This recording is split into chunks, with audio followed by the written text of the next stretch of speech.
రాజ్యాంగ విలువలపై ప్రజల్లో అవగాహన పెంచడమే లక్ష్యంగా రాహుల్ గాంధీ జై బాపు జై భీమ్ జై సంవిధాన్ నినాదానికి పిలుపునిచ్చినట్లు తెలిపారు షాద్నగర్ ఎమ్మెల్యే వీర్లపల్లి శంకర్.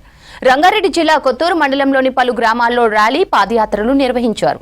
రాజ్యాంగం బడుగు బలహీన వర్గాల రక్షణ కవచమన్నారు. భారత రాజ్యాంగ నిర్మాత అంబేద్కర్ ను స్వాతంత్ర్యం తెచ్చిన మహాత్మా గాంధీని బీజేపీ పార్లమెంటు సాక్షిగా అవమానిస్తున్నారని ఫైర్ అయ్యారు. బీజేపీ నేతల అహంకారానికి ప్రజలు త్వరలోనే బుద్ధి చెప్తారన్నారు ఎమ్మెల్యే శంకర్.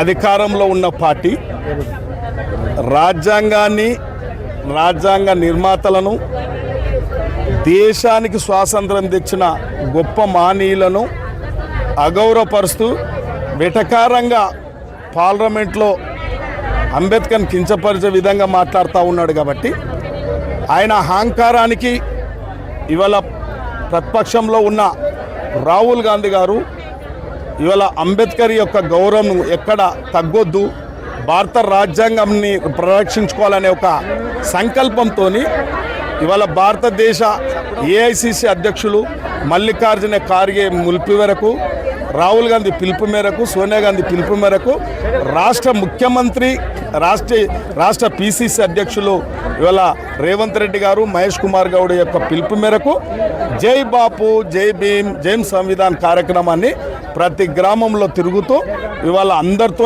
మమేకమవుతూ ఇవాళ దేశంలో జరుగుతున్న కుట్రలు కుతంత్రాల గురించి కూడా ప్రతి ఒక్క మహిళకు, ప్రతి ఒక్క సోదరునికి గడప గడపలకు తిరిగి ఇవాళ ఈ యొక్క భారత రాజ్యాంగ పరిరక్షణ గురించి ఇవాళ కాంగ్రెస్ పార్టీ ఈ కార్యక్రమం తీసుకొని